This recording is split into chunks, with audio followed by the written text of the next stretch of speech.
नमस्कार दोस्तों, आप सबों का स्वागत है। बिहार बोर्ड मैट्रिक परीक्षा 2024 के लिए तैयार हो जाइए। दोस्तों, आप सभी को लगता होगा कि समय बहुत है, लेकिन अगर आपके पास आसपास कोई सीनियर विद्यार्थी है जो कि परीक्षा मैट्रिक का दे चुका है, आप उससे यह पूछिए कि क्या आपका कोर्स पूरा खत्म हो चुका था, क्या आप सही से पढ़ाई किए थे, पूरा सिलेबस। कहेगा नहीं, ये मेरा वादा रहा। दोस्तों, आप पूछ सकते हैं, 100 में एक आध गो हो सकता है अगर आप सही माहौल में हैं तो। देखिए दोस्तों, आप सब खुद सोचिए, अगर आपके पास मैट्रिक लेवल की पूरा जानकारी रहे तो बिहार बोर्ड क्या, कोई अन्य बोर्ड क्या, आप किसी भी एग्जाम में बैठेंगे ना दोस्तों, तो सभी क्वेश्चन को यूं यूं यूं उड़ा दीजिएगा, यानी कि फटाफट आप बना दीजिएगा। तो सबसे महत्वपूर्ण बात यह रखता है कि आपके पास जानकारी कितना है। लेकिन अभी से सबके माइंड में प्रेशर डाल देता है कि ये फंसेगा, इतना ये पीडीएफ पढ़िएगा, इतना इससे बाहर नहीं जाएगा, ये सभी प्रश्न आएगा।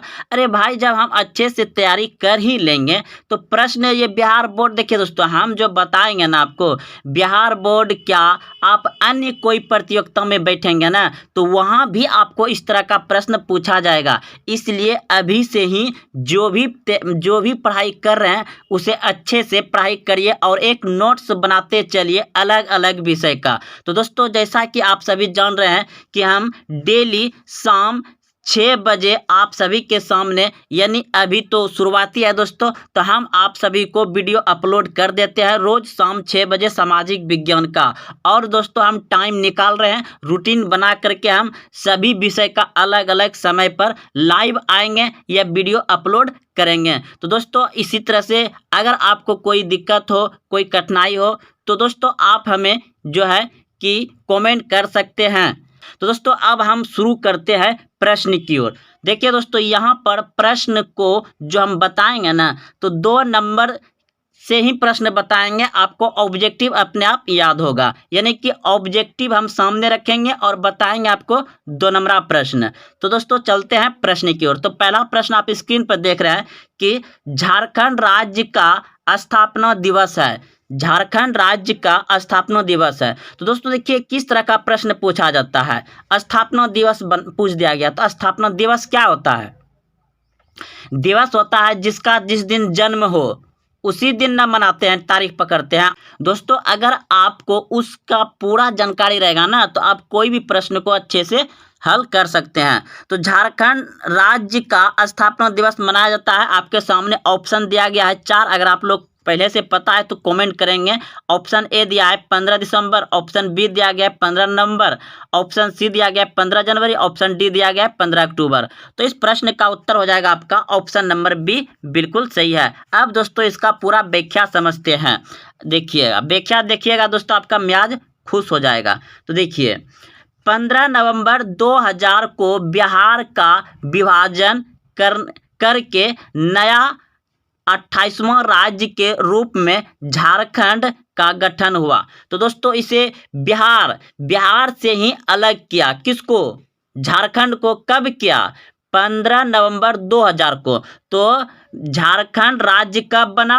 15 नवंबर 2000 को झारखंड राज्य बना या झारखंड की स्थापना हुई। अब दोस्तों पूछ दिया जाए कि झारखंड किस राज्य से अलग हुआ, तो बिहार राज्य से अलग हुआ। समझ गए दोस्तों। वैसे दोस्तों, बिहार राज्य से तो बहुत अलग, पश्चिम बंगाल अलग हुआ, उड़ीसा 1936 में अलग हुआ था, और 1912 में पश्चिम बंगाल अलग हुआ था। तो बिहार बहुत बड़ा था, धीरे धीरे ये अलग होते रहा। तो चलिए इसको आगे समझते हैं। इसलिए प्रत्येक वर्ष 15 नवंबर को झारखंड राज्य का स्थापना दिवस मनाया जाता है। झारखंड की राजधानी कहाँ है? रांची। झारखंड की राजधानी कहाँ है? रांची है। तो दोस्तों, आप लोग समझ गए होंगे कि बिहार राज्य से 15 नवंबर 2000 को बिहार का विभाजन करके नए 28वां राज्य पूछ दिया जाएगा। 28वां राज्य कौन सा है? तो झारखंड है। तो राज्य के रूप में झारखंड का गठन हुआ। इसलिए प्रत्येक वर्ष 15 नवंबर को झारखंड राज्य का स्थापना दिवस मनाया जाता है। झारखंड की राजधानी रांची है। तो दोस्तों, आप लोग अच्छे समझ गए होंगे। अगर झारखंड पे लिखने के लिए कहेगा 2 नंबर में तो आराम से लिख सकते हैं। अब अगला प्रश्न है, प्रश्न है, किस गवर्नर जनरल के कार्यकाल में सती प्रथा का अंत हुआ? सती प्रथा क्या होता है दोस्तों, आप लोग समझते होंगे, नहीं जानते हैं तो सुनिए।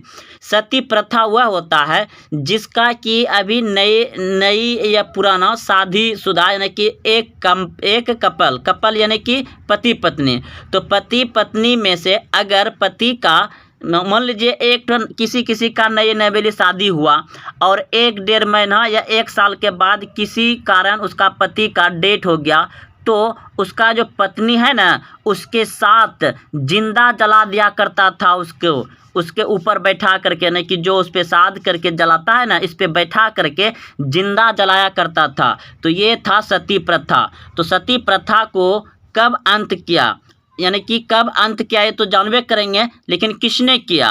तो इस प्रश्न का उत्तर हो जाएगा आपका ऑप्शन नंबर डी, बिल्कुल सही है, विलियम वेटिंग ने। अगला देखिए, अब इसका पूरा अच्छा से व्याख्या को समझते हैं। देखिए, राजा राम मोहन राय के सहयोग से लॉर्ड वेटिंग ने 1829 ईस्वी में सती प्रथा को समाप्त कर दिया। तो सती प्रथा कब अंत किया गया, सती प्रथा को कब समाप्त किया गया? तो 1829 में, याद रखिएगा। सती प्रथा को कब अंत किया गया, सती प्रथा कब बंद किया गया? 1829 में। सती प्रथा आप लोग समझ गए कि अगर कोई व्यक्ति अगर डेथ कर जाता था यानी कि मर जाता था तो उसका पत्नी को जिंदा उसके साथ जला दिया जाता था, चाहे नए रहे या पुराने रहे। तो दोस्तों आप लोग समझ गए। तो इसको 1829 ईस्वी में समाप्त किया। किसके सहयोग से? राजा राम मोहन राय के सहयोग से लॉर्ड वेटिंग ने 1829 ईस्वी में सती प्रथा को समाप्त कर दिया। उसने इस कुप्रथा के खिलाफ कानून बनाकर दिसंबर 1829 ईस्वी में धारा 17 के द्वारा विधवाओं के सती होने का अवैध घोषित किया। यानी कि जो विधवा हुआ जो विधवाओं को सती होने का अवैध किया। तो दोस्तों आप लोग अच्छे से समझ गए होंगे, हो सके तो इसे भी उतार लीजिए, ये बहुत ही इंपॉर्टेंट है और ये बिहार बोर्ड मैट्रिक परीक्षा में बहुत बार पूछा गया है। तो दोस्तों इसमें एक प्रश्न में 3-4 प्रश्न आप लोग सीख रहे हैं। लाइक करें वीडियो को और अपने दोस्तों में शेयर करें। अब अगला प्रश्न है, किस वर्ष गांधी जी ने दांडी यात्रा की थी? किस वर्ष गांधी जी ने दांडी यात्रा की थी? आपके सामने ऑप्शन है, ऑप्शन ए 1919, ऑप्शन बी 1923 ईस्वी, ऑप्शन सी 1942, ऑप्शन डी 1930। तो इस प्रश्न का उत्तर हो जाएगा आपका ऑप्शन नंबर डी, बिल्कुल सही है, 1930 ईस्वी। अब आगे बढ़ते हैं। देखिए इसका पूरा व्याख्या समझते हैं। राष्ट्रपिता महात्मा गांधी ने अपनी ऐतिहासिक दांडी यात्रा 12 मार्च 1930 को साबरमती आश्रम से प्रारंभ की थी और 6 अप्रैल 1930 को दांडी नामक स्थान पर नमक बनाकर तत्कालीन नमक कानून को भंग कर दिया। दोस्तों ये अंग्रेजों के द्वारा कोई कानून होगा और उस कानून को तोड़ने के लिए महात्मा गांधी ने साबरमती आश्रम से दांडी मार्च शुरू किया। और कब क्या था? 12 मार्च 1930 को साबरमती आश्रम से प्रारंभ की और 6 अप्रैल 1930 को वह दांडी नामक स्थान पर पहुंच जाता है और वहां नमक बना करके तत्कालीन नमक कानून को भंग कर देता है। तो आप इसे भी अच्छे से उतार लीजिए, कॉपी में याद रखिएगा उस प्रश्न के साथ। अब अगला प्रश्न है कि हीराकुंड बांध ... पर बना है। यह प्रश्न 2023 में पूछे थे कि हीराकुंड बांध किस राज्य में है और पूछा था कि हीराकुंड बांध किस नदी पर है। तो हीराकुंड बांध किस नदी पर बना है? तो महान नदी पर बना है। ऑप्शन नंबर 20 सही हो जाएगा, ऑप्शन नंबर 20 सही हो जाएगा। कुछ भी पूछ सकता है दोस्तों, एक प्रश्न में 2-3 प्रश्न हम बता रहे हैं, 4 प्रश्न बता रहे हैं। तो देखिए भारत का सबसे लंबा बांध हीराकुंड बांध है। भारत का सबसे लंबा बांध पूछ देगा तो क्या बताइएगा? हीराकुंड बांध है। यह महान नदी पर बना हुआ है? महन नदी पर बना हुआ है। हीराकुंड बांध किस राज्य में है? उड़ीसा राज्य में स्थित है। तो दोस्तों आप लोग कितना प्रश्न जान गए इसमें। देखिए, हीराकुंड बांध किस राज्य में है? उड़ीसा राज्य में है। हीराकुंड बांध किस नदी पर बना हुआ है? महन नदी पर बना हुआ है। भारत का सबसे लंबा बांध हीराकुंड बांध। तो दोस्तों एक प्रश्न में 3-4 प्रश्न आप सीख रहे हैं। तो दोस्तों इसको अच्छे से याद रखिए, इसी से प्रश्न पूछा जाएगा ऐसे ही। तो अगला प्रश्न आप देख रहे हैं कि निम्नलिखित बांधों में सबसे अधिक लंबा बांध कौन सा है? निम्नलिखित बांधों में सबसे लंबा बांध कौन सा है? तो इनमें से कौन सा लंबा बांध होगा आपका? तो इस प्रश्न का उत्तर तो अभी आप सभी जानबे किए हैं तुरंत कि हीराकुंड बांध होगा। ऑप्शन नंबर सी हो जाएगा। हीराकुंड बांध भारत का सबसे लंबा बांध है। बांध मतलब दोस्तों बनाया गया आदमी के द्वारा। अगला देखिए, अब इसको पूरा व्याख्या समझते हैं। हीराकुंड बांध भारत में सबसे लंबा बांध है। यह महन नदी पर उड़ीसा में स्थित है। भाखड़ा नंगल बांध भारत में सबसे ऊंचा बांध है। देखिए इसमें क्या सीखने के लिए मिला? भारत का सबसे ऊंचा बांध भाखड़ा नंगल बांध। भाखड़ा नंगल बांध भारत का सबसे ऊंचा बांध। लंबा बांध तो समझ गए आप लोग, हीराकुंड बांध जो महान नदी पर है उड़ीसा में, लंबा बांध है। और ऊंचा बांध भाखड़ा नंगल बांध है। यह सतलज नदी पर बना हुआ है। भाखड़ा नंगल बांध किस नदी पर बना हुआ है? सतलज नदी पर बना हुआ है। याद रखिए, भाखड़ा नंगल बांध किस नदी पर बना हुआ है? सतलज नदी पर बना हुआ है। और किस राज्य में है? पंजाब में है। किस राज्य में है भाखड़ा नंगल बांध? पंजाब में स्थित है। तो आप इसे भी अच्छे से उतार लीजिए दोस्तों। इनमें से प्रश्न आएगा ही आएगा, या और बिल्कुल इसी तरह से पूछता है। एक प्रश्न में 3-4 प्रश्न हम बता रहे हैं। आगे बढ़ते हैं। देखिए अगला प्रश्न है, संविधान सभा ने भारत के संविधान को कब स्वीकृति किया था? स्वीकृति क्या था? स्वीकृति क्या यानी कि स्वीकार किया। स्वीकार किया। संविधान सभा ने भारत के संविधान को कब स्वीकृति किया यानी कि स्वीकार किया? आपके सामने ऑप्शन दिया गया है। तो दोस्तों इस प्रश्न का उत्तर हो जाएगा आपका ऑप्शन नंबर सी हो जाएगा। 26 नवंबर 1949 को स्वीकृति किया था, लागू नहीं किया था। क्या किया था? स्वीकृति किया था। उसको स्वीकार किया या पारित किया। पारित क्या भी आ जाता है, पारित किया। लागू कब किया? 26 जनवरी 1950 को। ऑप्शन नंबर डी हो जाएगा। लागू पूछता तब, लेकिन यहाँ स्वीकृति या पारित रहता लिखा हुआ, तो आप 26 नवंबर 1949 को लिखिएगा। अब देखिए यहाँ पर लिखा हुआ आ जाएगा आपका पूरा व्याख्या, कन्फ्यूजन दूर। संविधान सभा ने भारत के संविधान को 26 नवंबर 1949 को स्वीकृति किया। स्वीकृति के नाम की स्वीकार किया एवं 26 जनवरी 1950 को इसे लागू किया पूरे देश में। तो आप इसे भी अच्छे से उतार लीजिए। एकदम इंपॉर्टेंट वीवीआई सब प्रश्न दोस्तों। यह चीज़ आपको जो है ना बिहार बोर्ड जो है इस तरह से अगर तैयारी कर लीजिएगा, हम बता रहे हैं जितना वीडियो अपलोड करेंगे आप अगर मेरे साथ चलेंगे साल भर, तो दोस्तों आप बिहार बोर्ड को तो जैसे कि तैसे कर दीजिएगा। और अन्य कोई प्रतियोगिता परीक्षा में बैठेंगे ना, तो वहाँ भी दोस्तों आप धज्जियाँ उड़ा देंगे प्रश्न का। तो चलते हैं दोस्तों, ठोकर खाया हुआ इंसान बता रहा है आपको दोस्तों, ये चीज़ याद रखिए। भारत में सबसे छोटा प्रदेश कौन सा है? तो भारत में सबसे छोटा प्रदेश यानी कि सबसे छोटा राज्य कौन सा है? भारत का सबसे छोटा राज्य कौन सा है? आप सभी भली भांति समझते हैं और जानते हैं कि गोवा राज्य जो है कि सबसे छोटा राज्य है, गोवा। अब देखिए इसका पूरा व्याख्या से समझते हैं और कुछ बहुत सारा जानकारी मिल जाएगा। तो भारत में क्षेत्रफल की दृष्टि से सबसे छोटा राज्य गोवा राज्य है। भारत का सबसे क्षेत्रफल की दृष्टि से तो गोवा राज्य तथा सबसे बड़ा राज्य क्षेत्रफल के दृष्टि से क्या है? राजस्थान। राजस्थान सबसे बड़ा राज्य है भारत का और सबसे छोटा राज्य है गोवा।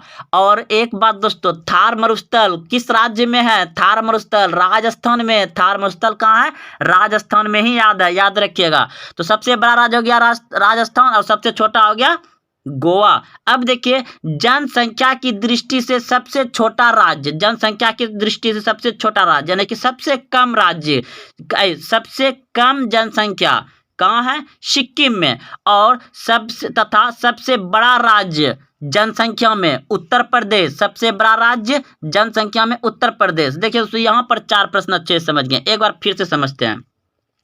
भारत में क्षेत्रफल के दृष्टि से सबसे छोटा राज्य गोवा और भारत का सबसे बड़ा राज्य क्षेत्रफल के दृष्टि से ही राजस्थान, और राजस्थान में ही पाया जाता है थार मरुस्थल। थार मरुस्थल कहाँ पाया जाता है? राजस्थान में। अब देखिए जनसंख्या की दृष्टि से सबसे छोटा राज्य, जनसंख्या की दृष्टि से सबसे छोटा राज्य क्या है? सिक्किम। सिक्किम। और जनसंख्या की दृष्टि से सबसे बड़ा राज्य क्या है? उत्तर प्रदेश। उत्तर प्रदेश। बिहार की बात करें तो यहाँ पे जनसंख्या घनत्व हो जाएगा। जनसंख्या घनत्व अगर पूछ दिया जाए कि जनसंख्या घनत्व में सबसे बड़ा राज्य कौन सा हो जाएगा, तो बिहार हो जाएगा। घनत्व मतलब कि कम जगह ज्यादा आदमी ठूसा हुआ, घनत्व मतलब वो होता है, घनत्व मतलब ठूसा हुआ, कम जगह ठूसा हुआ आदमी, तो घनत्व में आ जाएगा। तो दोस्तों चलिए फिलहाल यहाँ 4 प्रश्न आप, हर प्रश्न में 4 प्रश्न, 3 प्रश्न, 4 प्रश्न समझ रहे हैं, तो इसे भी अच्छे से आप कॉपी में नोट कर लीजिए, सामाजिक विज्ञान।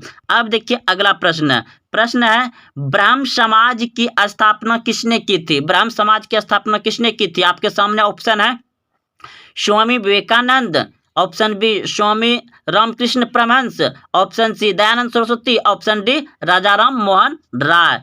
तो आर्य समाज की स्थापना किया था राजा राम मोहन राय ने। ऑप्शन नंबर डी सही हो जाएगा। ऑप्शन नंबर डी सही हो जाएगा। अब इसका पूरा व्याख्या समझते हैं। देखिए चलिए दोस्तों, इसका व्याख्या दूसरे वीडियो में मिल जाएगा।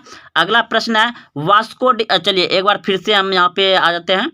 तो इस प्रश्न को अच्छे से याद रखिएगा। ब्राह्म समाज की स्थापना दोस्तों उसे व्याख्या दे सकते हैं, लेकिन टाइम थोड़ा कमी पड़ गया है, तो आप सभी अगले वीडियो में आएगा। इसका याद रखिए, ब्राह्म समाज की स्थापना किसने की थी? राजा राम मोहन राय ने। अगला प्रश्न है वास्को डी गामा किस देश का रहने वाला था? वास्को डी गामा किस देश के रहने वाला था?